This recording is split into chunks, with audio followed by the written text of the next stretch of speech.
So hi everybody, my name's John. I'm the creative director of the Oatly Department of Mind Control. So if you don't know what we do, we make something called oat milk. And we've been making oat milk way before it was cool to make oat milk. In fact, we've been making oat milk in the 1990s, when the only people that actually knew what oat milk were those who were lactose intolerant and those who were vegan.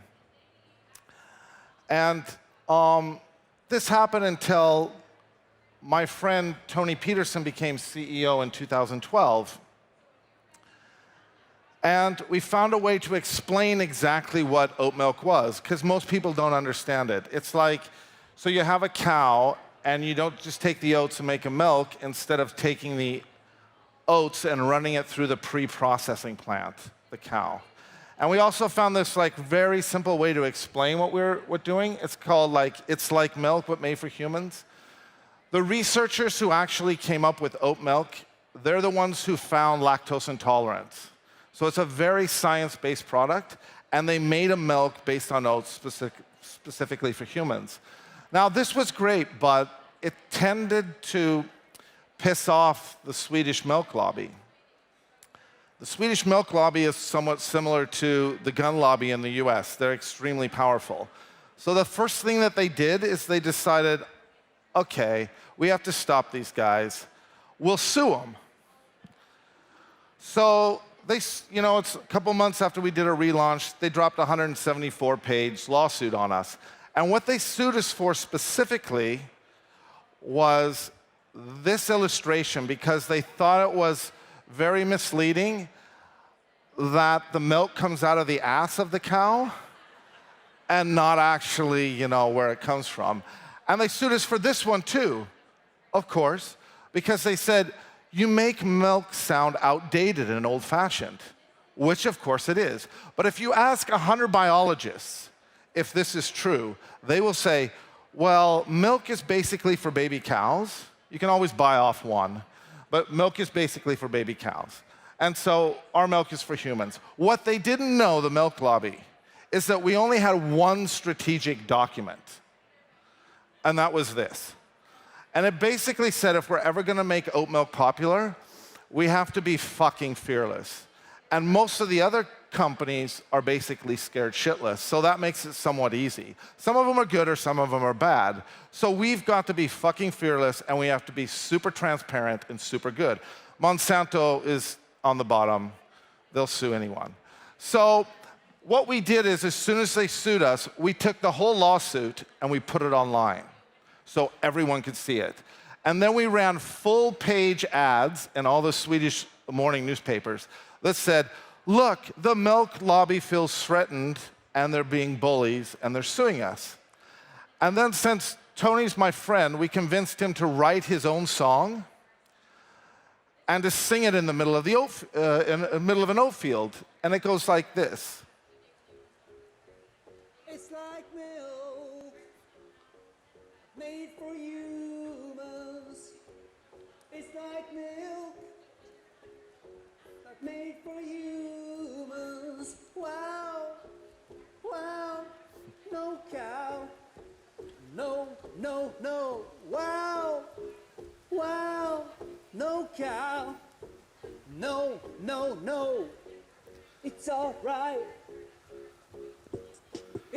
Yeah, that's the 60-minute version. And the thing is that because we were having so much fun, we thought, why not just put it everywhere? So we literally put it everywhere. So that, of course, everyone could see it. And so what do you think actually happened? We became like this crazy, disruptive challenger brand, like one of the most famous brands in Sweden overnight. Thank you very much, Milk Lobby. And you sent us from being this very tiny $20 million sales per year company to 200 million, 400 million. The story continues in quite a few short years. This is a food product, remember. It's an oat milk. So you can say wow, that sounds really simple, was really easy, but actually it wasn't. When Tony became CEO in 2012, he called me up and he said, John, I'm CEO of this oat milk company. This is what it looked like. Pours from the right. The chocolate one is maybe the ugliest packaging in world history. And this is what we had to work with. So I said to Tony, okay, Tony, that's really cool. I'm really happy for you. Congratulations. You got this one by yourself because I don't want anything to do with oat milk. And then I thought for a second and said, wait a second. Maybe I can kill the marketing department. So if I kill the marketing department, this will be fun. Because my background's advertising. So I always figured marketing directors, they're the ones who are like ruining my work. Maybe the quotes go around work instead, because you can always ask whether or not it's work. Tony said, of course, sure, go ahead, I don't care. And it's like, so what could possibly go wrong? You're going to take creatives who make ideas and tell stories, and you're going to sit them in the middle of a food company, okay? And when I say in the middle of a food company, we're in the marketing meetings, sales meetings, innovation meetings, product development meetings. We're not briefed. We're in the middle of the meetings. Supply, production, finance. We're not in finance. And so what happens is you get this way of working that's completely different. First of all, we eliminated the need for a brief. If you think about it, if you have a marketing department, you're going to brief your agency, come up with an idea. So you brief them. What do you brief them for? So the creative has some context and it is up to speed on what they're doing. And two, you brief them so that the marketing director doesn't get this crazy shit idea that they don't know how to deal with it. So we don't have that problem. We're sitting in all the meetings. It's very collaborative. We pull out what we want and then we execute it. Which means that what you do is by getting rid of the marketing department, you actually build trust in the company, and you get this very super collaborative system. It also allows us to focus on two things, not approvals, but focus on actually creating ideas and then executing them, instead of discussing what the CEO might think. So this is how most companies work. You have the CEO and he's separated from everyone else, and then you have the commercial and the marketing director and they're talking, and then they're going to brief a bunch of agencies.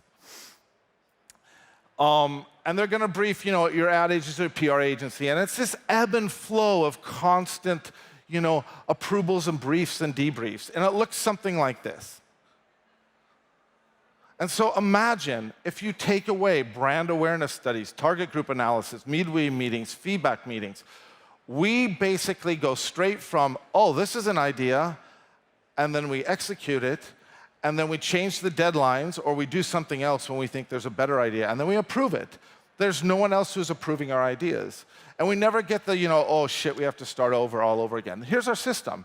Constant meetings, talking about certain things. Oh, there's an idea, execute. All the energy's on execution. And that means this is basically the rebrand. It's all hand-drawn. So everything is, execution is absolutely everything. And this is all hand-drawn. And it means that we can do a lot of work. This was one of the first things that we did, because we figured no one even knows what Oatly is, so we might as well just do a series of films where you stick the product there, and it would just look like this.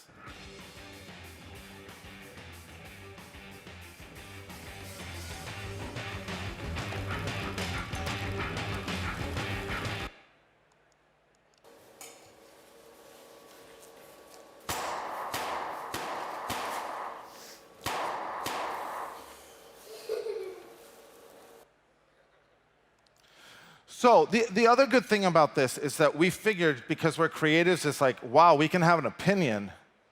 We can have a personal opinion. We're a company, but we can have an opinion. And if you have an opinion, guess what happens? You become human, and you become real, and you don't become a corporation. This is our packaging sides. They say exactly how it is. Here's the things that we believe in. We're not like a real company. We want to be a good company. It's we're not perfect, but our intentions are true. And so we use the packaging to tell our story and to become less corporate and more real. So that makes us more of a human and less as a logo. And what you do get there is you build up a lot of trust, actually, with your consumers. From there, it's like, so how do you do this? Like, we're a very small department, and we have a lot of different markets. So we figured that if we become this ongoing voice, then what we do is we create this huge dialogue with people, and we don't have to work in campaigns, and we don't have to come up with new strategies. We don't have to answer to KPIs and ROIs and USPs. We don't even use them. I don't know what they're good for. I have no idea. And what that means is wherever we go in the world, think of it like as a person. Like, you don't change if you go someplace else. You become a little bit different. You maybe speak a little differently depending on where you are. But you're basically, you're the same person. So that means that we just continue this voice wherever we go. And this is what it looks like. Many of you have seen probably our voice, because we tend to put it in very public areas. We'll stick an ad for oat drink anywhere.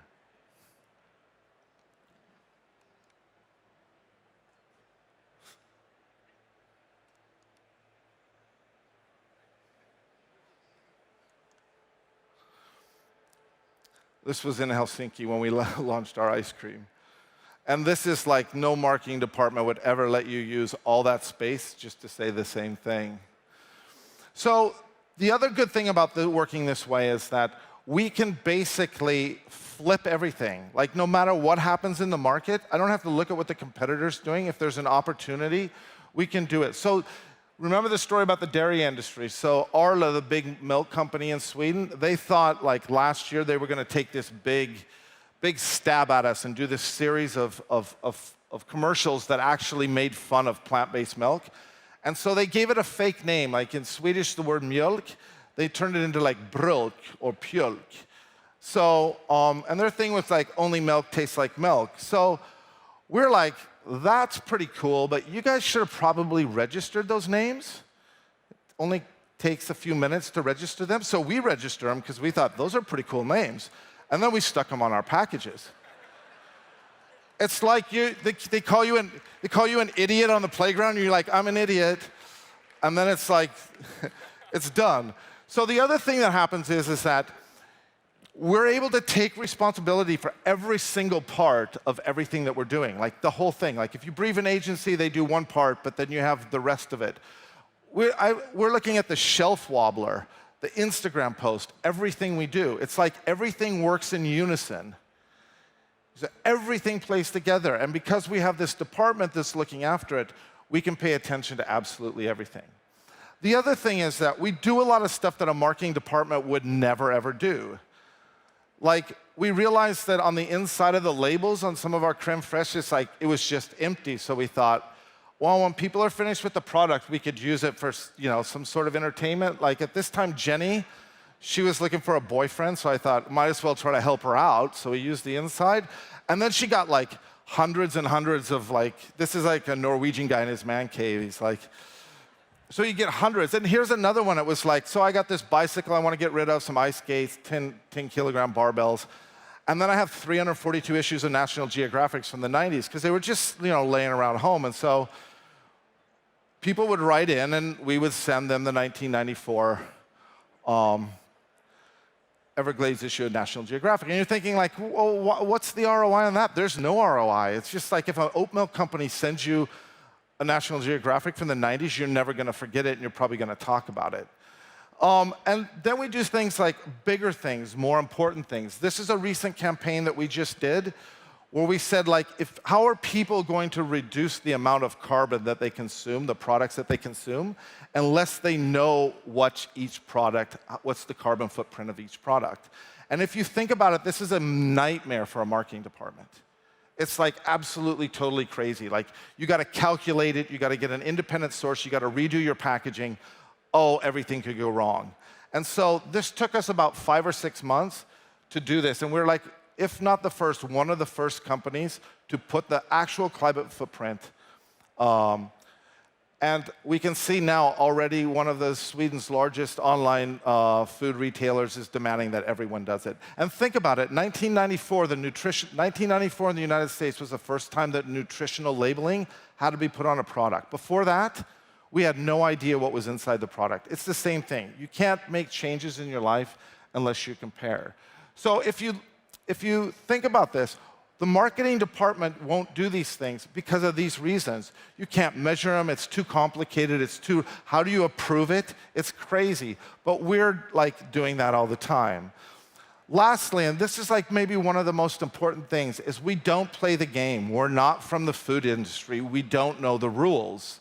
And when you don't know the rules, creatives are basically subversive, anti-authoritarian people. And it can also get quite destructive.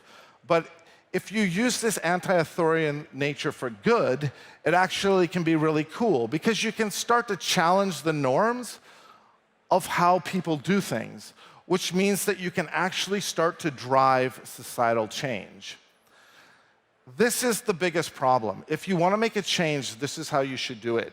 The meat and dairy industry are responsible for like 14.5% of all greenhouse gas emissions. That's the same of all forms of transportation combined. And what that allows us to do is do paint walls in London like this that say 73% reduction in your carbon footprint by just swapping from milk to oat milk. Which means that, and this is the great thing as the world goes in a certain direction, is that every single carton of oat milk is basically a win for the planet. And that helps us out when we're doing things. When you work the way that we work, it allows you to do so many different things. Like the options are actually endless.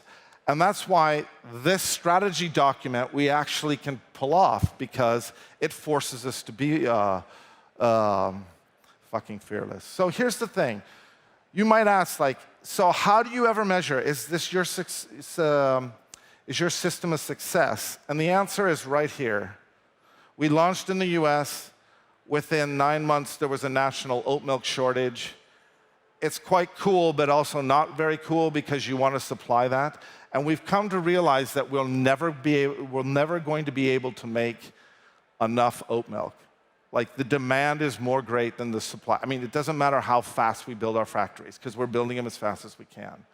And that's a pretty cool way to measure success. Thank you.